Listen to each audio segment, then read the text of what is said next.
அஜித் அவர்களுடைய ரீசன்ட் பேட்டிகள் நீங்கள் எவ்வளோ உயரத்தில் கழுகு பிறந்தாலும் இறக்கி தரைக்கு தானே வரணும். அவர் சினிமாவை ரொம்ப தள்ளி நின்று பார்க்குறாரு. தன் படத்தை பற்றி அந்த டைட்டிலை பேசுவதற்கு கூட அவருக்கு வாய் கூசுது. இந்த சினிமாவிலிருந்து எடுத்துகிட்டு போன பணத்தை போட்டு ஸ்போர்ட்ஸ் ஈடுபடுறாருல, அதை வார்த்தைக்கு வார்த்தை சொல்கிறார். இதுவே இந்த ஸ்போர்ட்ஸுக்கு வேற ஒருத்தர் முழுக்க முழுக்க செலவு பண்ணுறாரு. இவர் கார் மட்டும் ஓட்டிட்டு போறாருன்னா இதையும் பேச இதே ரசிகர்கள் தானங்க அஜித்தை வளர்த்து விட்டாங்க. அவர் என்ன சொல்றாரு, இன்னைக்கு திடீர்னு ரசிகர்கள் இப்படி இருக்கணும்னா அவன் எப்படி இருப்பான்? நானும் விஜய் மாதிரியே ஒரு கமர்ஷியல் படம் கொடுப்பேன், ஒரு டப்பா குத்து படம் கொடுப்பேன், ஆனால் தள்ளி நின்று அவங்களுக்கு அட்வைஸ் பண்ணுவோங்கிறது விஜய் அவர்களுக்கு கிட்டத்தட்ட சப்போர்ட் கொடுக்குற மாதிரியான ஒரு விஷயமா தான் இருந்தது. ஒரு காலத்தில் எதிரெதிர் திசையில் இவங்க நின்னாங்க. 2 காட்டு மிராண்டி கூட்டத்தை வளர்த்து விட்டாங்க. நான் அவருக்கு நல்லது தான் நினைப்பேன், அவர் எனக்கு அப்படி இப்படின்னு இப்போ சொல்லும் பொழுது அப்போ இந்த ரசிகர்கள்லாம் உடனே ஒரே நாள் ராத்திரியில் ஒன்று கூடிடுவாங்க. இவங்க 2 பேரும் சண்டை போடுவாங்களாம், அதன் மூலமாக இவங்க சம்பளத்தை ஏற்றிப்பாங்களாம், ரசிகர்களை மோத விடுவாங்களாம், தியேட்டரில் கட்டை விட்டு பாலாபிஷேகம் எல்லாம் 2 பேரும் பண்ணிப்பாங்க. திடீர்னு ஒரு நாள் நாங்கள் 2 பேரும் ஃப்ரெண்ட்ஸ்.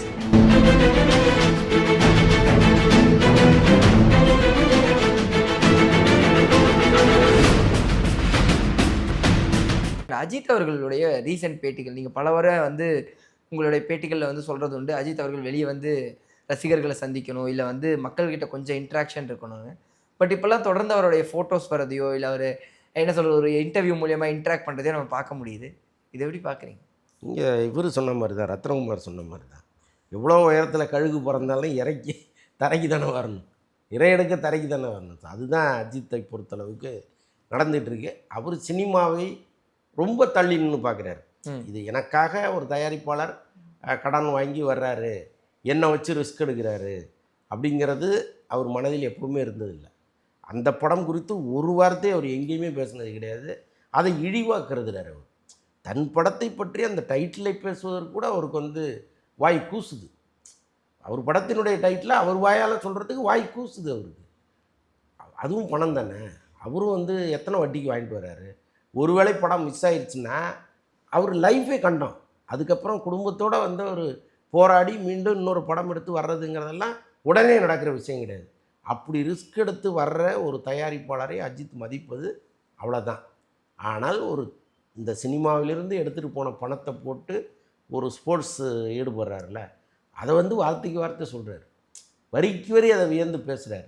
அதை எல்லாரும் பாருங்கன்றாரு, அதை எல்லாத்தையும் கொண்டு மக்கள்கிட்ட சேருங்கன்றாரு. அங்கே செலவு பண்ணுற அதே காசை தானே இங்கே ஒருத்தர் பண்ணிகிட்டு இருக்காரு. இதை ஏன் மக்கள்கிட்ட கொண்டு போய் சேர்க்கக்கூடாது? ஏன் நீங்கள் பேச மாட்டேங்கிறீங்க? ஸோ இதெல்லாம் இருக்குது. அப்போ இவர் இவர் பணத்தை போட்டு ஒரு வேலை செய்யும் பொழுது இவர் இறங்கி இன்டர்வியூ கொடுக்குறாரு. இதுவே இந்த ஸ்போர்ட்ஸுக்கு வேற ஒருத்தர் முழுக்க முழுக்க செலவு பண்ணுறாரு, இவர் கார் மட்டும் ஓட்டிட்டு போகிறாருன்னா இதையும் பேச மாட்டார். இதுதான் யதார்த்தம். இப்போ இதெல்லாம் நம்ம சொல்லும் பொழுது நம்ம மீது எல்லாருக்கும் கோபம் வரும். அந்த கோபத்தெல்லாம் எடுத்து ஓரமாக வச்சுட்டு ஒரு நிமிஷம் உட்காந்து இவன் என்னமோ சொல்கிறானே இல்லை நியாயம் இருக்கான்னு பார்க்க சொல்லுங்கள், சரியா இருக்கும். இந்த ஒரு விஷயத்துக்கு இப்படி தான் பின்னாடி ரீசன் வருது. ஆனால் அவர் நடுவில் ஆனால் என்ன சொல்கிறது, வெறும் அந்த பேட்டியில் அதை பற்றி மட்டும் இல்லாமல் பொலிட்டிக்கலாக இங்கே என்ன நடக்குது, ரசிகர்கள் கொஞ்சம் ப்ராப்பரான மைண்ட் செட்டில் இருக்கும், அந்த விஷயத்தையும் ஆனால் எடுத்து சொல்கிறாரு. இல்லைங்க, இதே ரசிகர்கள் தானேங்க அஜித்தை வளர்த்து விட்டாங்க. அவர் என்ன சொல்கிறாரு, ரசிகர்கள்ங்கிறவங்க அப்படி தான் இருக்காங்க, அவங்க இன்னும் மேம்பட்டு வரமாட்டேங்கிறாங்க அப்படின்னு சொல்கிறாரு. அவர்களை மேம்படுத்துவதற்கான முயற்சியை அஜித்தும் எடுக்கலை, விஜயும் எடுக்கலை. உங்கள் குடும்பத்தை பாருன்னு சொல்லிட்டு போயிடுறது அது முயற்சி கிடையாது. நீங்கள் என்ன பண்ணுனீங்க அவங்கள? உங்களுடைய படம் என்ன பண்ணுச்சு? அஜித் படம், இப்போ விஜய் படம் எப்படி இருக்கோ அதே மாதிரி தானே அஜித் படமும் இருந்துச்சு. இவர் ஒரு குத்தாட்டம் போட்டால் அவர் ஒரு குத்தாட்டம் போட்டார், இவர் ஒரு போதைப் பொருளை காமிச்சா அவர் ஒன்று காமிச்சார். அப்படி தானே படங்கள் போயிட்டு இருந்துச்சு. இப்போ அண்மை காலமாக ஏதோ 1-2 படங்கள் கொஞ்சம் ஏதோ சமூகத்துக்கு நல்ல விஷயங்கள் நம்ம சொல்லணும்னு நினச்சி பண்ணுறாரு, ஓகே. ஆனால் இத்தனை வருஷமாக நீங்கள் அந்த ரசிகனை என்னவா வச்சுருந்தீங்க? இதே மயக்கத்தில் தானே வச்சுருந்தீங்க. இன்றைக்கி திடீர்னு ரசிகர்கள் இப்படி இருக்கணும்னா அவன் எப்படி இருப்பான்? நீங்கள் சொல்லி கொடுத்தது தானே அவன் வெளியில் செய்வான். அப்போது ரசிகர்களை குறை சொல்கிறது, இலவசங்களை குறை சொல்கிறது, அப்போ டோட்டலாகவே இந்த உலகத்தை அப்படி உயரத்துலேருந்து பார்க்குறது இருக்குல்ல, அது ரொம்ப தப்பான ஒரு விஷயம். நீங்கள் வாங்க, இப்போ எப்படி விஜய் மக்களோட மக்களாக இருக்கணும், இறங்கி வாங்கன்னு எல்லோரும் கேட்குறாங்களோ, நீ மக்களோடு இயங்காமல் நீ எப்படி முதலமைச்சராக? அது எப்படி என்ன கனவா? ஒரு சீட்டில் வந்து உட்கார்றது.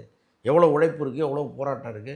50 வருஷம் 60 வருஷம் போராடின கட்சிகள்லாம் இன்றைக்கி வந்து அந்த போராட்டத்துக்கு பிறகு தானே அங்கே வந்து உட்காந்தாங்க. நீங்கள் நேற்று ஆரம்பித்து இன்றைக்கி எப்படி வந்து உட்கார முடியும்னு கேள்வி கேட்குறாங்கல்ல. ஆமாம். அது மாதிரி தானே எல்லாரையும் கேட்பாங்க. அஜித் வந்து ஒரு கருத்தை மட்டும் சொல்லிவிட்டு அப்படி மேலே நின்று பார்த்தா அது எப்படி சரியாக இருக்கும்? நீங்கள் இறங்கி வாங்க, உங்கள் ரசிகனை நீங்கள் சரி பண்ணுங்கள், அவனுக்கு இன்னும் அறிவை புகட்டுங்க, அவனை சரி பண்ணிவிட்டு நீங்கள் ஒரு கருத்தை சொல்லுங்கள், நியாயம் இருக்குது. நானும் விஜய் மாதிரியே ஒரு கமர்ஷியல் படம் கொடுப்பேன், ஒரு டப்பாங்குத்து படம் கொடுப்பேன், ஆனால் தள்ளி நின்று அவங்களுக்கு அட்வைஸ் பண்ணுவேங்கிறது புரியவே மாட்டேங்குது. அவர் பேசின பேட்டியில் வந்து பார்த்தீங்கன்னா ஒரு இதில் வந்து விஜய் அவர்களுக்கு கிட்டத்தட்ட சப்போர்ட் கொடுக்குற மாதிரியான ஒரு விஷயமா தான் இருந்தது. இது எப்படி பார்க்குறீங்க? ஆமாம், ஒரு வகையில் அவர் இப்பயாவது அதை புரிஞ்சுட்டு வந்தாரேன்னு தான். ஏன்னா ஒரு காலத்தில் எதிரெதிர் திசையில் இவங்க நின்னாங்க, 2 காட்டு மிராண்டி கூட்டத்தை வளர்த்து விட்டாங்க. இப்போ நீங்கள் சோஷியல் மீடியாவில் போய் அவங்களுடைய ஸ்லாங்கெல்லாம் பார்த்தீங்கன்னா ரொம்ப அருவருப்பாகவும் அசிங்கமாகவும் இருக்கும். அப்போ இந்த கூட்டத்துக்கு இந்த பாம்பையும் கீரிப்புள்ளையும் வச்சு ஒரு விளையாட்டை காமிச்சிட்டே இருப்பான். அதுதான் இவங்க 2 பேரும் காமிச்சிட்டே இருந்தாங்க இத்தனை வருஷம். இப்போ அவர் அரசியலை விட்டு சினிமா விட்டு அரசியலுக்கு போயிட்டார். இவர் சினிமா விட்டு ஸ்போர்ட்ஸுக்கு போயிட்டார். நீ எத்தனை படம் நடிக்க போகிறாருன்னு நமக்கு தெரில. அப்போ திடீர்னு இவங்களுக்கு வந்து ஒரு ஞான உதயம் வருது. வந்து நான் அவருக்கு நல்லது தான் நினப்பேன், அவர் வந்து எனக்கு அப்படி இப்படின்னு இப்போ சொல்லும் பொழுது அப்போ இந்த ரசிகர்கள்லாம் உடனே ஒரே நாள் ராத்திரியில் ஒன்று கூடிடணுமா? நல்லது தான், அப்படி ஒன்று நடந்ததுன்னா ரசிகர்களுக்குள்ள எந்த ரசிகர்களுக்குள்ளேயும் சண்டை வரக்கூடாதுங்கிறது தான் நம்முடைய கருத்து. படத்தை படமாக பாருங்கள், நடிகனா நடிகனாக பாருங்கள், அதை தாண்டி வந்து அவனை தேவதூதனாக பார்க்காதீங்கிறது தான் நம்ம இங்கே தொடர்ந்து காலகாலமாக சொல்லிக்கிட்டே இருக்கோம். அது யாராக இருந்தாலும். இப்போ இவங்க 2 பேரும் சண்டை போடுவாங்களாம், அதன் மூலமாக இவங்க சம்பளத்தை ஏற்றிப்பாங்களாம், ரசிகர்களை மோத விடுவாங்களாம், தியேட்டரில் வந்து கட்டை விட்டு பாலாபிஷேகம் எல்லாம் 2 பேரும் பண்ணிப்பாங்களாம். திடீர்னு ஒரு நாள் வந்து நாங்கள் 2 பேரும் ஃப்ரெண்ட்ஸ் அப்படிங்கும்போது இவங்களும் ஃப்ரெண்ட்ஸ் ஆகிடணும்னா எப்படி நடக்கும்? நிறைய நாட்கள் ஆகும்னு நினைக்கிறேன். இல்லை இந்த மக்களை இவங்க என்னவா நினச்சிட்டு இருக்காங்கன்னு ஒன்று இருக்குல்ல. கண்டிப்பாக அதுதான். ஆனால் இப்போ இந்த AK-64 அது வந்து ஆதிக் அவர்கள் தான் பண்ணுறாருங்கிற மாதிரி எல்லாருமே சொல்லிட்டாங்க. ஸோ இந்த படம் எப்படி குட் பேட் அக்லி மாதிரி ஒரு ஃபேன் பேஸ்டு மூவியாக தான் இருக்குமா, இல்லை வேறு ஏதாவது ட்ரை பண்ணுறக்கு வாய்ப்புகள் இருக்குமா? இல்லை, போன படம் வந்து ஃபேன் பேஸ்டாக பண்ணிட்டாரு. அது முழுக்க முழுக்க ரசிகர்களுக்கான படமாக இருந்துடுச்சு. பட் இந்த படத்தில் இன்னும் கொஞ்சம் ஒரு மாறி பண்ணணும். முக்கியமாக ஆதிக் ரவிச்சந்திரன் படங்களில் ஒரு படம் போல் இன்னொரு படம் இருக்காது. அந்த வகையில் அவர் ஸ்பெஷல். அதில் வந்து அவர் நம்ம குறைய சொல்ல முடியாது, நம்ம கணிக்கவே முடியாது இவருடைய படம் இப்படி தான் இருக்கும்னு. இந்த படத்தையாவது கொஞ்சம் கதையோடு கொடுங்கிறது தான் நம்முடைய வேண்டுகோளாக இருக்குது. நீங்கள் அஜித்தினுடைய மாசு அல்லது அஜித் வந்து அவர் ஒரு அழகன், அவருக்குன்னு ஒரு டிக்னிட்டி இருக்குது, அவர் ஒரு க்ளீனுங்கிற இமேஜ் இருக்குது, அது எல்லாத்தையும் அந்த படத்துக்குள்ளே வைங்க. பட் ஒரு கதையையும் அதுக்குள்ளே சேர்த்து வைங்கிறது தான் நம்ம வேண்டுகோள். Okay. And Rajini Sundar C combo யாருமே எதிர்பார்க்காத காம்போவாக வெளியே வந்துச்சு. எத்தனையோ டேரக்டர்ஸ் பெயர் அடிபட்டாலும் டக்குன்னு சுந்தர்சி அவர்கள் வந்தோடனே மொத்த சோஷியல் மீடியாவுமே வந்து வேறு மாதிரி ஒரு இடமா மாறிடுச்சு. இந்த காம்போ எப்படி இருக்குது உங்களுக்கு கேட்க? ரஜினி என்ன நினச்சிருக்கிறாரு, ஒரு மாதிரி ரக்கடாகவே படங்கள் பண்ணிகிட்ருக்கோம் அண்மை காலமாக. ஒரே ரத்தம் வன்முறை கத்தின்னே பண்ணிகிட்ருக்கோம். ரொம்ப கலகலப்பாக படம் பண்ணி ரொம்ப நாள் ஆச்சு. ஆமாம். அப்போ நம்ம சுந்தர்சியை வர சொல்லுவோன்னு அவராக முடிவு பண்ணி தான் சுந்தர்சியை உள்ளே கொண்டு வந்தது. இந்த படம் ஒரு கலகலன்னு ஒரு படமாக இருக்கும். இப்போ எப்படி வந்து வின்னர் படமெல்லாம் சுந்தர்சி படத்தில் ரொம்ப முக்கியமான படம். அதில் வடிவேலு இருந்தார். பட் வடிவேலு இதில் கிடையாது. ஆனால் வடிவேலு இருந்தால் எப்படி ஒரு காமெடி இருக்குமோ அந்த மாதிரி ரஜினியோட யாராவது ஒருத்தர் வருவாங்க. படம் வந்து ஒரு காமெடியான படமாக தான் அவங்க பிளான் பண்ணுறாங்க.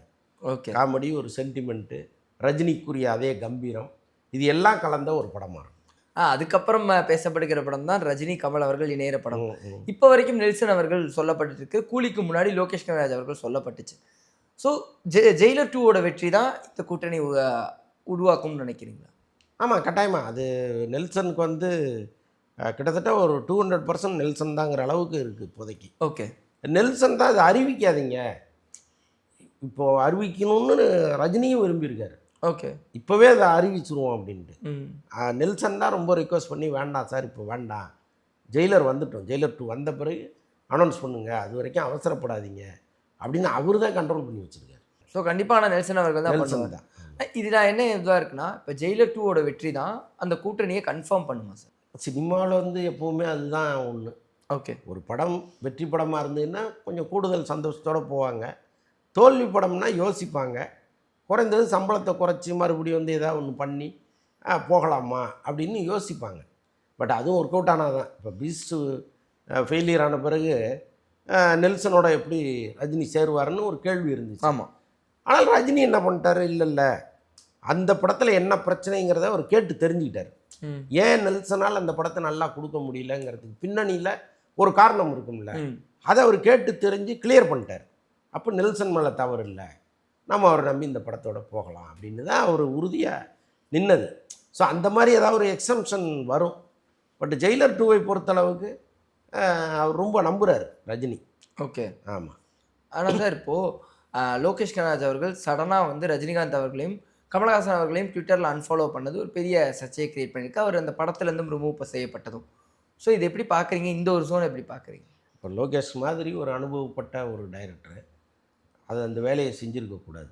ஏன்னா இப்போ உலகம் நம்மளை கண்கொத்தி பாம்பாக பார்க்குதுங்கிறத ஒரு முதல்ல புரிஞ்சுக்கணும். இப்போ சோசியல் மீடியாவிலேருந்து நான் தள்ளி இருக்கேன் அப்படின்னு அவர் அறிவித்தார். சோசியல் மீடியாவில் இயங்காமல் இருந்தார். என்னென்னா இப்போ நான் பண்ண போகிற படத்துக்கு கதை எழுதணும், அப்புறம் வந்து புதுசாக நடிக்க போகிற படத்தில் கான்ட்ரிபியூட் பண்ணணும், அதனால் நான் சோசியல் மீடியாவில் இல்லைங்கிற மாதிரி சொல்லிவிட்டு வெளியேறினார். எப்போது கூலி வந்து ஃபெயிலியர்னு தெரிஞ்சு பல பேர் கூலியை வந்து டார்கெட் பண்ணும்பொழுது அவர் வெளியேறிட்டார். அதுக்கப்புறம் வந்து இந்த ஒரு வேலையை செய்கிறது நிச்சயமாக வந்து ஒரு சலசலப்பை ஏற்படுத்தும்.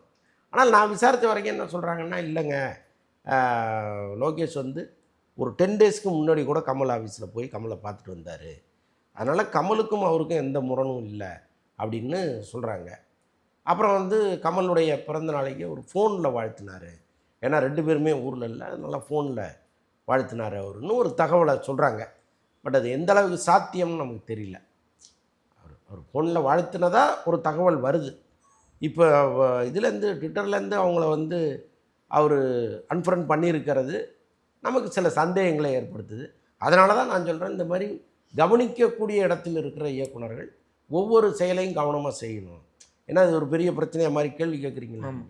அப்போ உலகம் நம்மளை பார்க்குதுங்கிறத அவருக்கு தெரியணும்ல.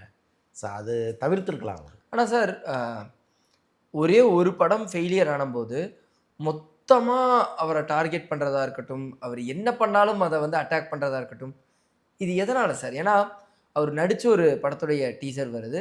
ஜென்ரலாக வேற ஒரு நடிகர் நடிச்சிருந்தாலோ அது இந்தளவு அட்டாக் செய்யப்பட்டிருக்காதுங்கிறது தான் எனக்கு தோணுன விஷயமா இருந்தது.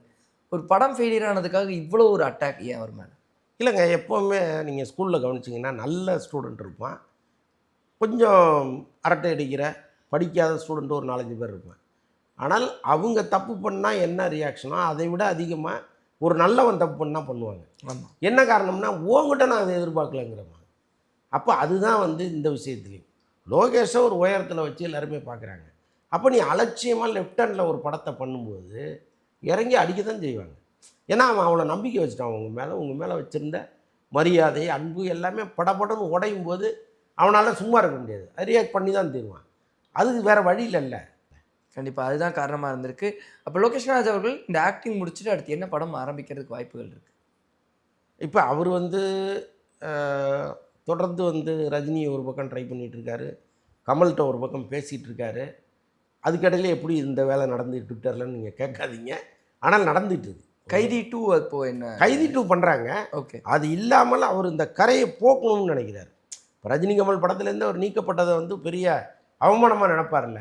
அப்போ கட்டாயமாக கமலை வச்சு ஒரு படம் பண்ணால் தான் அவருக்கு ஃபுல்ஃபில் ஆகும். ஸோ அந்த முயற்சியில் ஒரு பக்கம் இருக்கார் அவர்.